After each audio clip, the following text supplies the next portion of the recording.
We were perfect, just not at the same time. Those words, whispered years later by Diane Keaton, still hang in the air like the last line of a love story that never found its ending.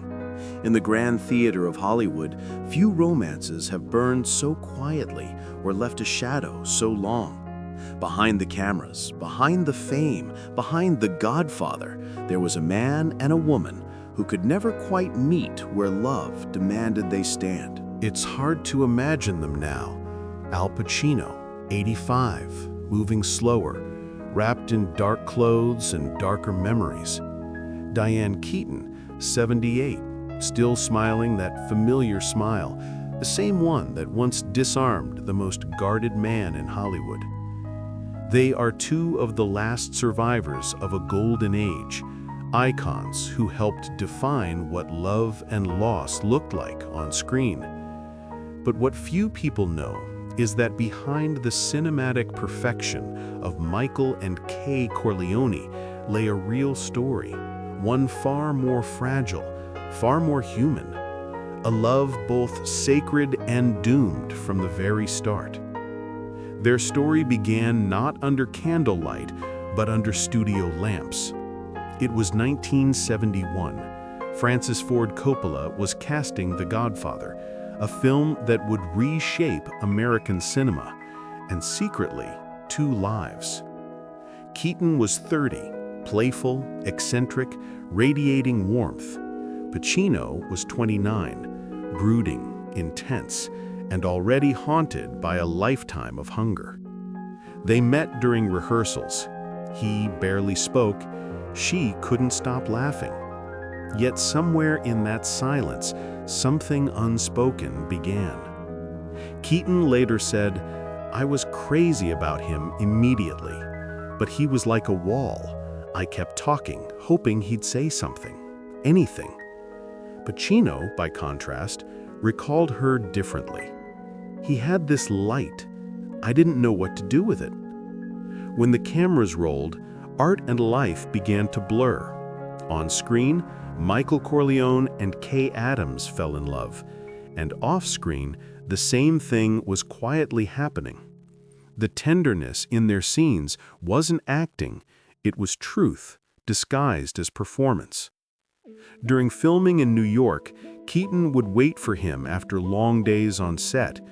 He was often silent, lost in thought, but she stayed, content just to share the quiet. Friends said they would walk the city streets at night, anonymous among strangers, two rising stars trying to stay human before the world decided who they would be.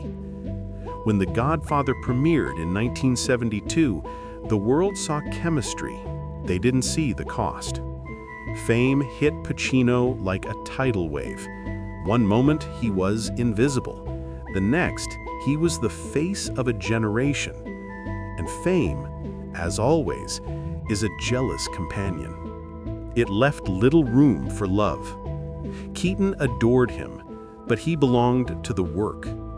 While she dreamed of a shared future, he sought escape in characters, in scripts, in solitude.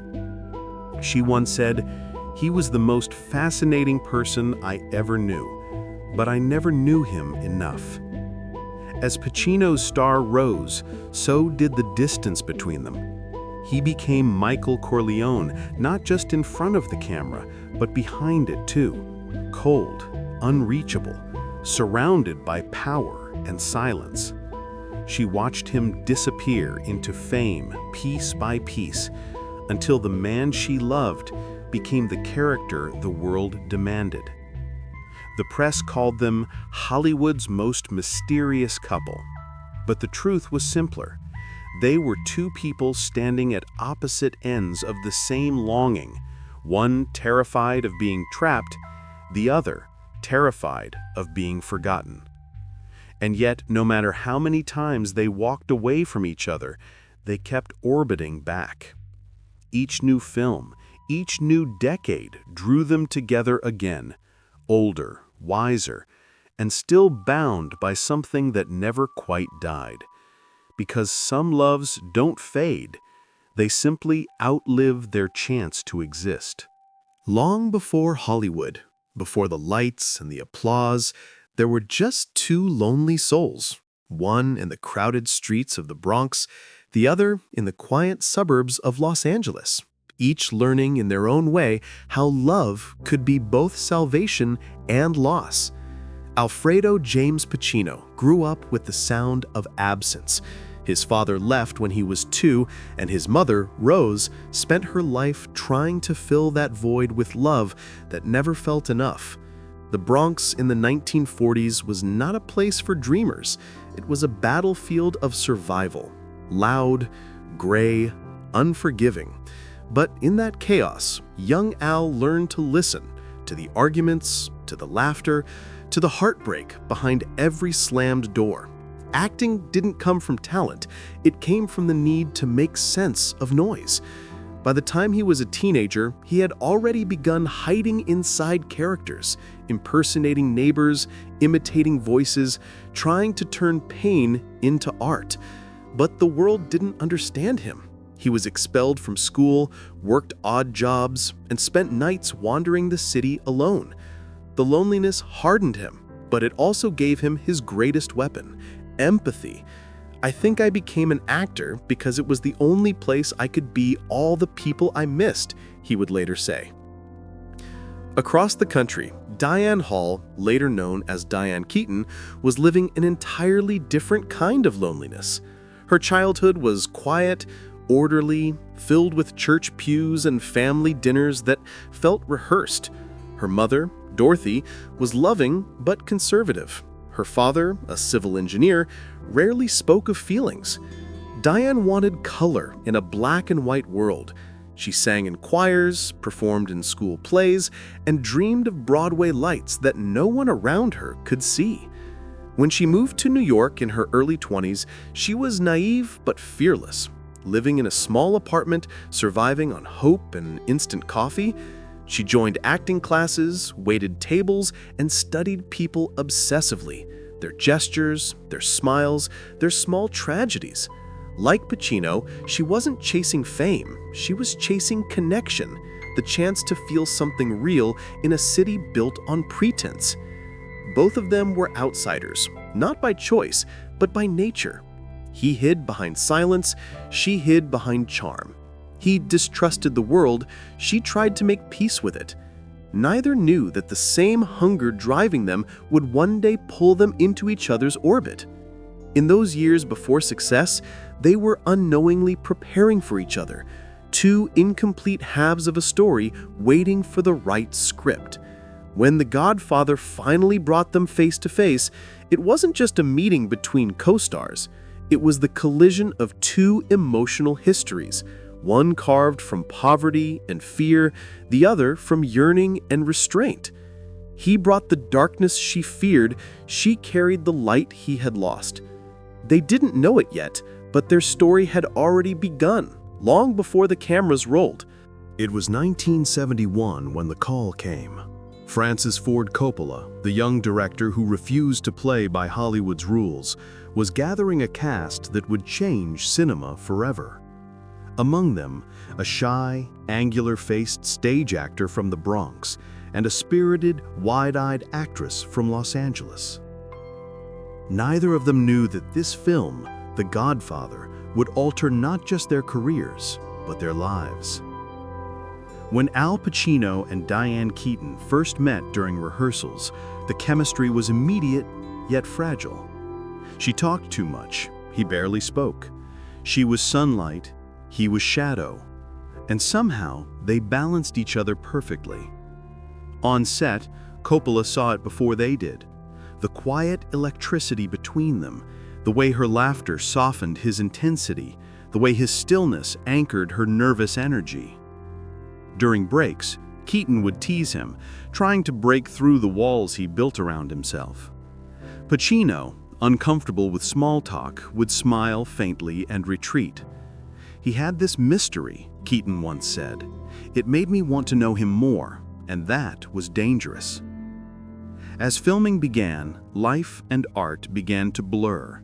The love between Michael and Kay, tender at first, then eroded by lies and power, mirrored the dynamic forming off-screen. The more Michael Corleone withdrew into silence, the more Diane's Kay tried to reach him. And the more Pacino disappeared into his role, the more Keaton found herself falling for the man behind the character. There was a scene, quiet, domestic, almost trivial, where Kay asks Michael if he truly loves her. The pause before his answer, that cold distance in his eyes, wasn't acting. It was Pacino, already struggling to say what he couldn't in life. After long shooting days in New York, Keaton would wait for him outside the studio. They'd share coffee at midnight diners, walk under the city's orange streetlights, rarely talking about fame or the film. For him, she was the one person who didn't want anything. For her, he was the mystery she couldn't let go of. When The Godfather premiered in 1972, their lives changed overnight. Pacino became an instant phenomenon, the reluctant prince of a violent dynasty, both on-screen and off. Diane, swept into the storm, found herself watching the man she loved transform into an icon the world now claimed. "I fell in love with Michael before I realized I'd fallen for Al," she later admitted. And by then, it was already too late. Behind the red carpets and interviews, there was an intimacy that no one saw. Fleeting moments in dressing rooms, quiet phone calls in the middle of the night, two people trying to keep something private in a world built on exposure. But fame is cruel to fragile things. The more Pacino's star rose, the harder it became for him to be present. He started slipping away, first emotionally, then physically, vanishing into method acting, into scripts, into solitude. Still, for Diane, every time the cameras rolled, it felt like coming home. In his eyes, she saw everything she wanted to believe in: love, depth, danger, truth. And maybe that was the tragedy from the beginning. She loved not the man he was, but the soul she saw hidden beneath the performance. They were already living The Godfather long before they realized they'd become its story. By the mid-1970s, the world was whispering their names with awe: Pacino and Keaton, the couple who had turned fiction into something achingly real. On screen, they were Michael and Kay, bound by love and betrayal. Off-screen, they were Al and Diane, two people trying and failing to belong to each other outside the frame. Their relationship was never built on grand gestures. It existed in fragments: long silences, short phone calls, small kindnesses. Diane brought lightness to Al's intensity. She teased him out of his brooding moods, left handwritten notes in his coat pockets, cooked for him when he forgot to eat. He adored her warmth, but feared the gravity of her love. Fame had made him restless. He was terrified of being tied to anything that might slow him down. Keaton would later recall, "He was a genius, but he lived inside a world I could never reach." To her, love meant connection. To him, love meant vulnerability, and vulnerability was something he couldn't afford. After The Godfather Part 2, Pacino's life became a blur of scripts, late nights, and isolation. He poured everything into his roles: Serpico, Dog Day Afternoon, and Justice for All. The deeper he went into his characters, the further he drifted from her. She waited patiently, believing that when the work ended, he would return. But with Pacino, the work never ended. They fought in whispers. She would ask for time, he would retreat into silence. She wanted the man behind the legend. He wanted to disappear from both. "I loved him so much," Diane once admitted, "but I also knew I would never have him." Hollywood loved to romanticize them, the beautiful, tragic pair who couldn't make it work. But the truth was quieter and far more painful. Pacino was at war with himself, torn between the intimacy he craved and the freedom he couldn't surrender. Keaton, who had spent her life seeking connection, was suddenly in love with the man who kept building walls. There were moments, though, when the illusion of normalcy returned. Quiet nights at home where he'd read Shakespeare aloud in that deep, rhythmic voice. Sunday mornings filled with laughter and burnt coffee. For a few fleeting hours, it felt like they had escaped the madness. But the next morning, he would be gone again, lost in another film, another life, another silence. During one of their last arguments, Diane asked him if he believed in marriage. He paused, smiled sadly, and said, "I believe in you."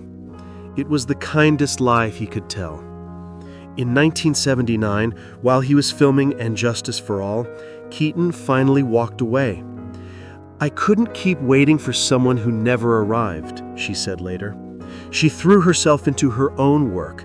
Annie Hall, Manhattan, Looking for Mr. Goodbar, each role carrying traces of the heartbreak she couldn't forget. Pacino, meanwhile, kept running, from commitment, from stillness, from himself. He once confessed to a friend, "Love is something I understand better on film than in life." Even after the breakup, they never truly severed.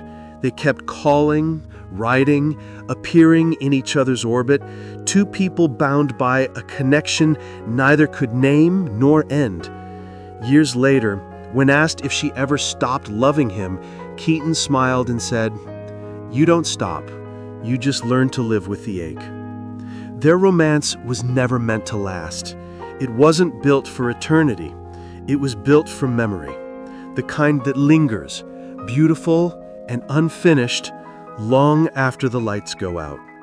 After Diane Keaton walked away, both their lives split like two branches from the same root, still connected underground, but growing in opposite directions.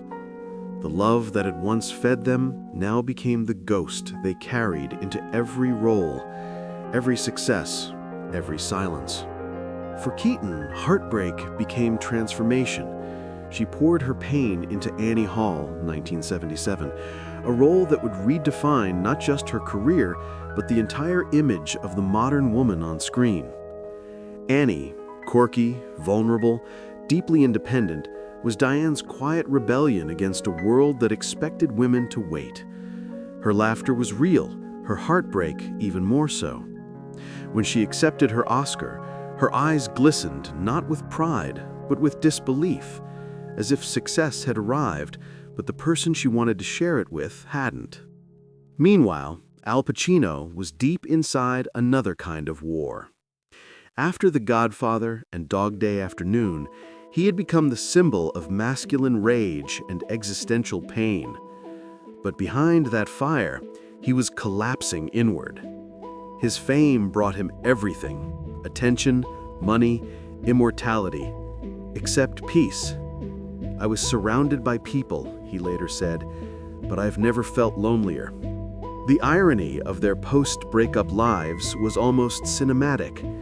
Diane's roles were light, filled with humor and self-discovery. Pacino's were dark, filled with guilt and ruin. It was as if they were living out two halves of the same broken film. She searching for life after love, he exploring what happens when love is gone. They occasionally crossed paths: industry events, quiet dinners, letters that never quite said what needed to be said. There was affection, always, but also caution. Neither wanted to reopen a wound that had never healed. Keaton admitted in her memoir, Then Again, "He was the love of my life, but loving him was like holding smoke, beautiful, impossible, untouchable." By the 1980s, both had become giants of Hollywood, though in very different ways. Diane embodied the free-spirited intelligence of a generation of women breaking out of old molds. Pacino, meanwhile, became the mythic lone wolf, the man who could dominate a screen but could not share a home. His roles in Scarface and Justice for All only deepened the image, men consumed by power, undone by their own hunger. And yet both of them were still chasing the same thing, meaning. Keaton once said that every great love leaves an imprint, and that you spend the rest of your life tracing its outline. Pacino's imprint was everywhere, in her writing, in her performances, even in her silences. For him, the loss of Keaton became something quieter, an invisible ache that followed him from role to role. Their parallel lives became a study of opposites. She turned pain into expression, he turned it into exile. She spoke about love openly, writing essays, reflecting on the beauty of imperfection. He avoided the topic altogether. When an interviewer once asked him about Diane, he paused for a long time, then said only, "She knew me before the noise. That's rare." By the time the 1980s ended, both had achieved everything they'd once dreamed of: Oscars, acclaim, respect. But beneath the surface, something essential had been traded away. The simplicity of love before fame complicated it. Two legends, two hearts that beat in different directions, both touched by greatness, both haunted by what greatness cost. In 1990, nearly 2 decades after The Godfather Part 2, Francis Ford Coppola called again. He wanted to close the saga that had defined them both, to bring Michael and Kay Corleone back, older, wiser, broken by the choices of their youth. For Al Pacino and Diane Keaton, it was more than a film reunion. It was the reopening of a wound that had never truly healed. When Keaton received the script for The Godfather Part 3, she hesitated. She hadn't spoken deeply with Pacino in years. Time had aged them both. He was more guarded, more inward. She more composed, but still tender. She said, "I didn't know if I could face him. Not as an actor, but as the person who had once loved him so much." The first day on set was quiet. No grand greeting, no dramatic reunion, just a long look across the room, two ghosts recognizing each other. He nodded, she smiled. Then, as if nothing had changed, they slipped into Michael and Kay once more, but now their characters mirrored the truth of their own hearts. The scenes between them in The Godfather Part 3 are some of the most haunting ever filmed, not because of the dialogue, but because of what wasn't said. When Kay tells Michael, "You became my horror," her voice trembles with something real. When he looks at her with regret, that wasn't acting, it was memory. Coppola later recalled that their chemistry felt lived in, almost sacred. He said, "They didn't need to rehearse, as if they had been living those emotions for 20 years. During one late-night shoot in Sicily, Pacino asked for an extra take of a quiet moment. Michael watching Kay walk away once more. No one else knew that after the camera cut, he stood there for nearly a minute, eyes down, as if trapped in a memory. A crew member whispered, it wasn't the character who was sad, it was Al. Off camera, their interactions were warm but cautious. They shared dinners, traded jokes, spoke about aging, about loss, about the absurdity of being alive long enough to play your own history. She teased him gently. He smiled more easily than he used to. But the undercurrent was unmistakable, a tenderness born from the knowledge that time had already taken what love could not give back. Keaton later said, "That movie wasn't fiction. It was us. It was everything we'd been and everything we could never be." When the film premiered, audiences saw the return of Michael and Kay, but what they didn't see was that behind the camera, two real people had finally found a quiet kind of closure. Not the fairy tale ending they once imagined, but something gentler. Forgiveness. Pacino rarely spoke about it, but when pressed years later, he murmured, "It was the hardest acting I ever did, because I wasn't acting." Their reunion was both beautiful and cruel, a reminder that love, even when buried under decades, never truly dies. It just learns to live differently, in gestures, in silences, in shared glances across a room full of strangers. When the cameras stopped rolling, they embraced for a long time. Not lovers, not legends, just two old friends who had once been everything to each other. As they parted, she said softly, "It's strange, isn't it? We always say goodbye on camera." He smiled, almost to himself. Maybe that's the only place we ever knew how. Time has taken almost everything. The youth, the spotlight, the endless rush of applause. But nothing has aged more painfully for Al Pacino than the silence Diane Keaton left behind.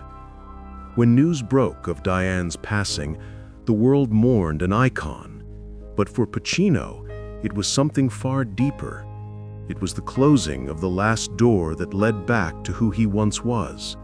She had been his mirror, his memory, his unfinished sentence. And now, she was gone. They had grown old in parallel, two legends carrying the same quiet ache, each pretending to have made peace with the past. In truth, neither ever did. Keaton had often said in her later years, "I'm still crazy about him, always will be." Pacino once whispered to a friend, "She's the only one who ever saw me before I became this." For half a century, their story remained unresolved, a love that never died, only changed form. But death has a way of ending what even time cannot. When Diane was laid to rest, Pacino didn't attend the public service. He sent a single white rose with a note written in his small, uneven handwriting. "You taught me how to love in silence." In the weeks that followed, those close to him said he barely spoke. He watched old clips of The Godfather, lingering on the scenes they shared, the wedding, the confession, the final goodbye. One assistant recalled finding him in his home theater, staring at the flickering image of Keaton's face on the screen. "She looked like a man arguing with ghosts," she said. Pacino had faced loss before, friends, mentors, lovers, but this one carved deeper. Diane had been more than a memory. She was the last thread connecting him to the boy from the Bronx, to the man who once believed in love before fame hollowed it out. He once told a journalist, "You think you have time to call, to say something you didn't say, to forgive. And then one day, the phone doesn't ring anymore." In his old age, Pacino walks slower, speaks softer, smiles less. When he does talk about Diane now, it's not with grief, but with reverence, as if she were still just out of frame, waiting for the next scene to begin. He calls her the light I never caught. And maybe that's what love becomes in the end. Not possession, not permanence, but memory that refuses to die. For the world, they were Michael and Kay, Hollywood's most beautiful tragedy. For him, she was everything real he ever touched. Now, as the credits of their lives roll quietly to black, only one truth remains. He played every role the world demanded, but the only story that ever truly belonged to him was hers. Hollywood teaches its gods to live forever, on film, in legend, in the collective dream. But what it never teaches them is how to survive reality once the lights go out.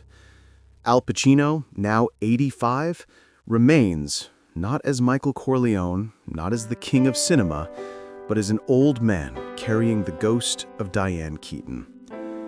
Every love scene he ever played feels different now, because he finally understands what it means to lose the one person who saw the man behind the myth. He spends his evenings watching her old interviews, her laughter echoing through empty rooms.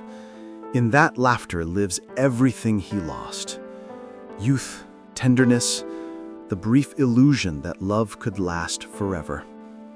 Perhaps that's what makes their story so haunting. It wasn't destroyed by scandal or betrayal, but by time. And maybe, in the quiet truth of it all, The Godfather's final lesson was never about power, it was about love. A love too fragile for Hollywood, but too real to ever fade.